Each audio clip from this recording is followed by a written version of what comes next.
ఇక్కడ లాలాజల అమైలేజ్ అంటే లాలాజల గ్రంథుల ద్వారా స్రవించబడినటువంటి అమైలేజ్ని లాలాజల అమైలేజ్ లేదా టయలిన్ అని పేర్కొనడం జరుగుతుంది.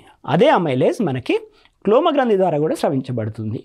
ఈ క్లోమ గ్రంథి ద్వారా స్రవించబడినటువంటి అమైలేజ్ ఆంత్రమూలంలోకి తెరుచుకుంటుంది. అంటే ఆంత్రమూలంలో ఆహార పదార్థంతో కలవడం జరుగుతుంది. ఈ క్లోమ గ్రంథి స్రవించేటువంటి రసం ఏదైతే ఉందో దాన్ని క్లోమరసం అని అంటాం. ఈ క్లోమరసం లోపల అమైలేజ్ ఉంటుంది.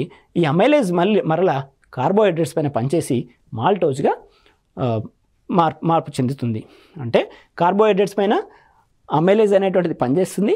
అమైలేజ్ రెండు రకాలుగా స్రవించబడుతుంది. ఒకటి లాలాజల గ్రంథి ద్వారా, మరొకటి క్లోమ గ్రంథి ద్వారా. క్లోమం ద్వారా వచ్చేటువంటి అమైలేజ్ని మనం ప్యాంక్రియాటిక్ అమైలేజ్ అని, లాలాజల గ్రంథి ద్వారా వచ్చేటువంటి అమైలేజ్ని మనం లాలాజల అమైలేజ్ అని పిలవడం జరుగుతుంది. ఈ రెండు రకాల అమైలేజ్లు కూడా కార్బోహైడ్రేట్స్ పైన పనిచేసి మాల్టోజ్గా పరివర్తన చెందిస్తాయి. కానీ ఇక్కడ గుర్తుంచుకోవాల్సింది ఏంటంటే ఈ రెండు రకాల అమైలేజ్లు కూడా సెల్యులోజ్ని జీర్ణం చేయలేవు.